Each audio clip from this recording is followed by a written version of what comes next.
اگر مغل عہد حکومت کی سب سے طاقتور اور با اختیار ملکہ کی بات کی جائے تو صرف ایک ہی نام ہمارے ذہنوں میں گونجتا ہے اور وہ ہے ملکہ ہند نور جہاں کا۔ لیکن ایک ریگستان میں اپنی موت کا انتظار کرتی ہوئی ایک لڑکی سے دنیا کی سب سے بڑی معاشی طاقت کی مختار کل بننے کا یہ سفر اتنا آسان نہ تھا۔ نور جہاں کے والد غیاث الدین شہنشاہ ایران کے ایک درباری تھے، جبکہ اس کے دادا خواجہ محمد شریف ہیرات کے وہ مشہور گورنر تھے کہ جنہوں نے مغل شہنشاہ ہمایوں کو اس وقت پناہ اور امداد مہیا کی کہ جب وہ شیر شاہ سوری سے شکست خوردہ ہو کر بے سر و سامانی کے عالم میں جنگلوں اور ویرانوں میں بھٹک رہے تھے۔ نور جہاں کے دادا خواجہ محمد شریف نے ہی مغل بادشاہ ہمایوں کو دربار ایران تک رسائی فراہم کی، جہاں صفوی شہنشاہ طہماسپ کی مدد سے ہمایوں ایک مرتبہ پھر ایک بڑی فوج جمع کرنے اور شیر شاہ سوری کے جانشینوں سے اپنی سلطنت واپس چھین لینے میں کامیاب ہوا۔ یوں خواجہ محمد شریف کی وجہ سے مغلوں کے اچھے دن لوٹ آئے، لیکن خواجہ محمد شریف کی وفات کے بعد دربار ایران میں ان کی اولاد کے ساتھ کوئی اچھا سلوک نہیں برتا گیا۔ درباری مخالفین نے بادشاہ کو ان کے بیٹے مرزا غیاث الدین کے خلاف ورغلا کر نہ صرف ان کے عہدے اور جائیداد ضبط کروا دی بلکہ انہیں ایران سے جلا وطن بھی کر دیا گیا۔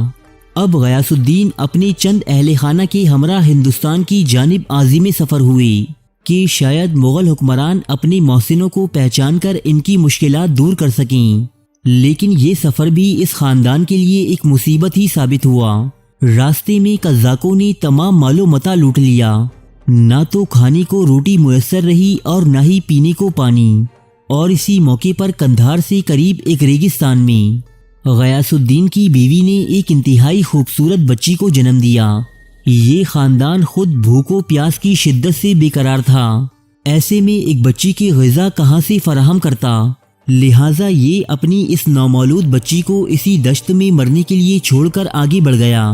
مگر دوستو، قدرت کو ایسا ہرگز منظور نہ تھا، اس لیے کچھ دیر بعد یہاں سے ایک قافلے کا گزر ہوا۔ جب اس قافلے میں شامل ایک دولت مند سوداگر نے انتہائی خوبصورت بچی کو تپتے ہوئے صحرا میں بنا دودھ کے بلبلاتے ہوئے دیکھا تو اس نے بچی کو اپنے ساتھ لے لیا۔ خدا کا کرنا ایسا ہوا کہ آگے چل کر اس بچی کا خاندان یعنی مرزا غیاث الدین اور ان کی بیگم بھی اس سوداگر کو مل گئیں۔ یہ سوداگر جس کا نام مسعود تھا، اس نے تمام خاندان کو اپنی سرپرستی میں لے لیا اور مرزا غیاث الدین کو مغل شہنشاہ اکبر کے دربار میں پیش کر دیا۔ شہنشاہ اکبر کو جب اس خاندان کے اپنے والد پر کیے گئے احسانات کا علم ہوا تو اس نے مرزا غیاث الدین کو شاہی ملازمت عطا کی۔ یوں صحرا میں پیدا ہونے والی یہ بچی اس خاندان کے لیے انتہائی مبارک ثابت ہوئی اور انہوں نے اس کا نام مہر النساء رکھا۔ مہر النساء کو شاہی گھرانوں کی خواتین کی مانند اعلیٰ تعلیم، گھڑ سواری اور نیزہ بازی کی تربیت بھی دی گئی۔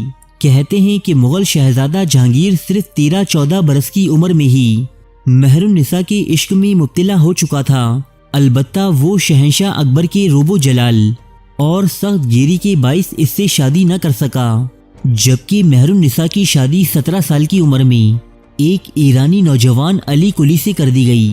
یہ ایک انتہائی بہادر نوجوان تھا جس نے ایک مرتبہ بادشاہ اکبر کے حکم پر ایک شیر بھی مار گرایا تھا اور اسی لیے بادشاہ نے اسے شیر افغن کا خطاب دے رکھا تھا۔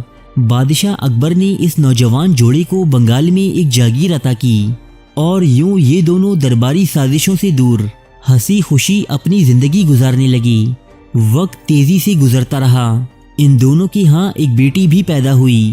اس شادی کے 11 سال بعد سن 1605 عیسوی میں جب اکبر اعظم فوت ہوا اور جہانگیر تخت ہندوستان پر جلوہ افروز ہوا، تب اس نے دوبارہ اپنی محبت کو حاصل کرنے کا منصوبہ بنایا۔ جہانگیر نے مہر النساء کے شوہر شیر افغن کے پاس اپنے قاصد بھیج کر اسے مجبور کیا کہ وہ اپنی بیوی مہر النساء کو طلاق دے کر اسے بادشاہ کے پاس بھیج دے، لیکن شیر افغن اس بات پر راضی نہ ہوا۔ الٹا اس نے غصے میں آ کر بادشاہ کے بھیجے ہوئے ایک قاصد کو قتل بھی کر دیا۔ ان تمام حالات کے نتیجے میں جہانگیر کے سپاہیوں نے شیر افغن کو بھی قتل کر ڈالا اور مہر النساء کو بادشاہ کے پاس بھجوا دیا گیا۔ کچھ عرصے کے بعد جہانگیر نے مہر النساء سے شادی کر لی۔ اور اسے ملکہ نور جہاں کے خطاب سے نوازا۔ جلد ہی یہ بادشاہ کے حرم سے ایک زیرک سیاست دان اور جہانگیر کی پسندیدہ بیوی کے طور پر سامنے آئی۔ اس نے ایک شریک سلطان کی مانند مغل سلطنت پر حکومت کی۔ تقریباً سبھی مورخین کے مطابق مغل بادشاہ جہانگیر ایک بلا کا شراب نوش اور افیم کا عادی تھا جو ہمہ وقت نشے میں دھت رہتا۔ ایسے میں سلطنت کے تمام سیاہ و سفید کی مالک نور جہاں ٹھہری، یہاں تک کہ سن 1617 عیسوی کے دوران سلطنت مغلیہ میں جہانگیر کے ساتھ ساتھ نور جہاں کے نام کے سکے بھی جاری کیے جانے لگے۔ کوئی شاہی فرمان جاری کرنا ہو، کسی سرکاری عمارت کا نقشہ تیار کرنا ہو یا پھر خارجہ پالیسی ترتیب دینی ہو، ان تمام معاملات میں ملکہ نور جہاں کی مرضی شامل ہونا لازم تھا۔ ملکہ نور جہاں نے ایک مرتبہ مغل افواج کی قیادت بھی کی تھی کہ جب شہنشاہ جہانگیر کو اس کے سپہ سالار مہابت خان کی بغاوت کے بعد قید کر لیا گیا تھا، تب یہ ملکہ بادشاہ اور اس کی مملکت کو اس سنگین بحران سے نکالنے میں بھی کامیاب رہی تھی۔ نور جہاں کی وفات 68 سال کی عمر میں سن 1645 عیسوی کے دوران ہوئی۔ ملکہ نور جہاں کا مقبرہ پاکستان کے شہر لاہور میں آج بھی موجود ہے، لیکن دوستو ایک عجیب اور حیرت انگیز بات یہ ہے کہ اس مقبرے میں نور جہاں کی لاش موجود نہیں، بلکہ اسے تو جنگلی کتوں اور بھیڑیوں کی غذا بنا دیا گیا تھا۔ واقعہ کچھ یوں ہے کہ مغلوں کے بعد آنے والے ادوار میں پنجاب کے سکھ حکمران مہاراجہ رنجیت سنگھ نے مغلوں سے نفرت اور بغض کے سبب نور جہاں اور اس کی بیٹی لاڈلی بیگم کی قبر کھدوا کر اس میں سے تابوت نکلوا لیے تھے۔ رنجیت سنگھ کے حکم پر ان تابوتوں کو آہنی کنڈوں کی مدد سے مزار کے دروازے پر کئی دن تک لٹکایا گیا۔ بعد ازاں ان تابوتوں سے اس ملکہ کی لاش کی باقیات نکالی گئیں، جس میں صرف بوسیدہ ہڈیاں باقی بچی تھیں۔ مہاراجہ رنجیت سنگھ اپنی نفرت میں اس قدر آگے بڑھ گیا تھا کہ اس نے ایک میت کی حرمت تک کا خیال نہ کیا اور اسے دوبارہ تابوت میں رکھ کر دفنانے کے بجائے کتوں کے آگے پھینکوا دیا۔ وہ قیمتی کپڑا جس میں نور جہاں کا تابوت لپٹا ہوا تھا، اسے بادشاہی قلعے کے توشک خانے میں رکھوا دیا، جو اس کی موت کے بعد دستیاب ہوا۔